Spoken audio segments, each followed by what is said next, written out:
Welcome back to my channel village food with Sulata. চলো আজকে তোমাদেরকে দেখাই আমাদের এই জঙ্গলের চুলকানো কচুর শাক কী করে রান্না করি আমি সেটাই দেখাবো তোমাদের। এগুলো কিন্তু খুব চুলকায়, ওগুলো জঙ্গলের কচুর শাক, মানে এগোতে এগোতে এতদূর এগিয়ে চলে এসেছে, উঠোনের কাছে কাছে চলে এসেছে। তো এখান থেকে আমি দেখে দেখে একদম পরিষ্কার পাতাগুলোই নেব, যেহেতু অনেক আছে তাই আমি বেছে বেছে পরিষ্কার পাতাটাই নেব, আর একদম আগার যে কচি পাতাটা সেটাই নেব। আর যদি অল্প থাকতো তাহলে এগুলোই ধুয়ে পরিষ্কার করে নিতাম। এবার উঠোনের এদিকে এতটা এগিয়ে এসছে দেখে আমি কেটে একটু পরিষ্কারও করে দিচ্ছিলাম। এদিকটায় ওই মানে নোংরা টোংরা থাকে, এর জন্য আমি ভালো করে দেখে দেখে যাচ্ছিলাম আর কি, কোথা দিয়ে তুলবো না তুলবো। তো পরিষ্কার পাতা খুঁজেই পাচ্ছিলাম না, যেহেতু কয়েকদিন আগে বৃষ্টি হয়ে গেছে, অনেক দিন বৃষ্টি হয় না, নোংরা টোংরা পড়ে গাছের পাতায়। এবার ওই দেখো পরিষ্কার পাতা, খুব বেশি পাতা লাগবেও না, আমার 2-4টে পাতা হলেই হয়ে যাবে। আমি জঙ্গলও কেটে পরিষ্কার করে দিচ্ছিলাম। ওই দিকটায় আমাদের আরেক দিকে আছে যেগুলো চুলকায় না, সেগুলো আমরা অন্যভাবে রান্না করে খাই, ডালে দেই, না হলে মাছ টাছ দিয়ে রান্না করেও খাই। তো এইগুলো চুলকায়, এগুলো খাওয়া হয় না। এবার এগুলো টক দিয়ে রান্না করবো দেখে এগুলো আজকে নিতে এসেছি। আমাদের বাড়িতে সবাই কচুর শাক খায় না, মানে আমার হাজব্যান্ড, দেওর, ওদের তো কচুর শাক খাওয়া তো দূরের কথা, নাম শুনলেও হচ্ছে চুলকায়।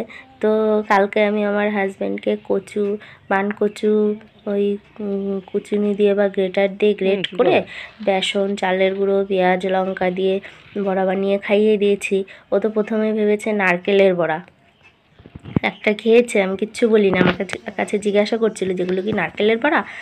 তো আমি আর কিছু বলিনি, হ্যাঁও বলিনি নাও বলিনি। পরে বললাম আর একটা দেবো, বলছে দাও, দিয়ে দিলাম। ও 2খানা কচুর বড়া খেয়ে নিল। তখন কিছুই না, 1 ঘন্টা পরে যখন আমার দেওর জিজ্ঞাসা করেছে দাদা কিসের বড়া খেয়েছিস, তখনই ওর সন্দেহ হয়েছে, তখন বলছে নাকি ওর গলা চুলকাচ্ছে। তো এই হচ্ছে ওদের দশা, ওরা ভয়তেই খায় না। তো ওই পাশটা থেকে ঘুরে এইদিকে চলে আসলাম, এসে এখান থেকে আর 2-1টা পাতা কেটে নেব। চারিদিকেই নোংরা, এসব দিকে খুব একটা আসা হয় না দেখে। কুকুর, শেয়াল এখানে তো সবসময় আসে রাতের বেলায় হলেই, আমাদের এই কলের এই সাইডটায় শিয়ালও আসে। তো এখানে পটি ফটি করে রাখে, ওগুলো দেখে দেখে আমি যাচ্ছিলাম, এর জন্য এদিকে খুব একটা আসা হয় না। তারপরে আবার মেন সমস্যা হলো আমাদের এখানে খুব পরিমাণে জোঁক হয়, তো জোঁকের ভয়তে এতদিন বর্ষাকাল ছিল এদিকে তো আসিনি। এইবারে যেখান থেকে আমি 2টো আগা কেটে নিলাম, মানে পাতা কেটে নিলাম, কচি পাতা, এতেই আমাদের হয়ে যাবে। খাবো তো আমার শ্বশুর, শাশুড়ি আর আমি 3জন। বাচ্চা আছে, ওরা তো আর খাবে না, আর দেওর আছে আমার হাজব্যান্ড, ওরাও খাবে না। তো আমরা 3জনে খাবো। বড়টাই বলছিল আর কেটে কি হবে, খাবে তো 3জনে।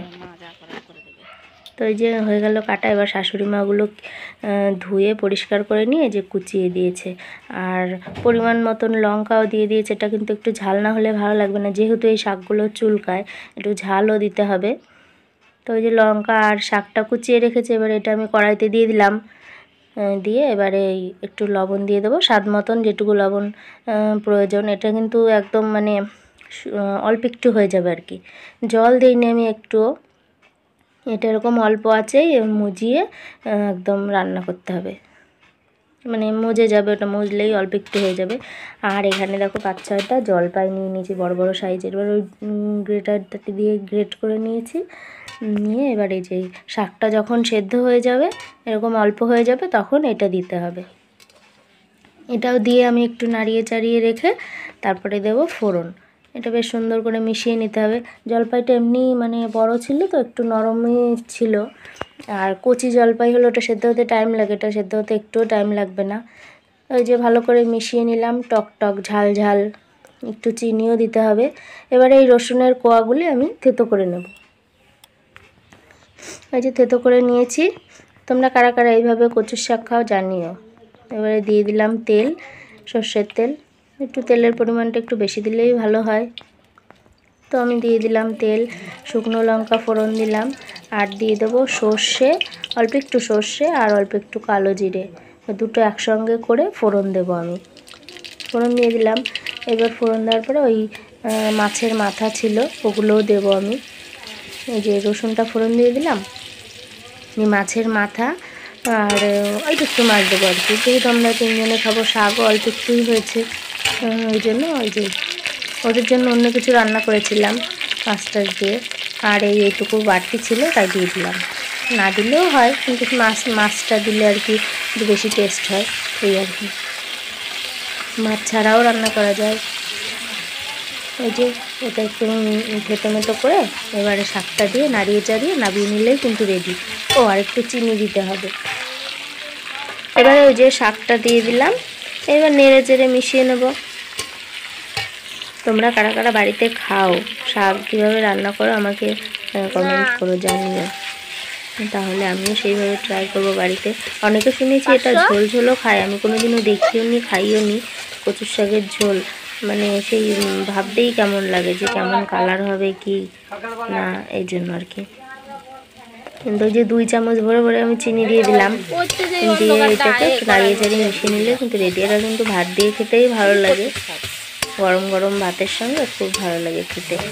আর এই যে তেঁতুল না সরি জলপাইটা দেওয়া হলো, তারপরে লঙ্কা দেওয়া হয়েছে বেশি করে, এতে না চুলকানিটাও চলে যায়, একটুও চুলকাবে না। যত চুলকানো কচুর শাকই হোক না কেন, এটা কিন্তু একটুও গলা ধরবে না। তো তোমরা বাড়িতে ট্রাই করো অবশ্যই।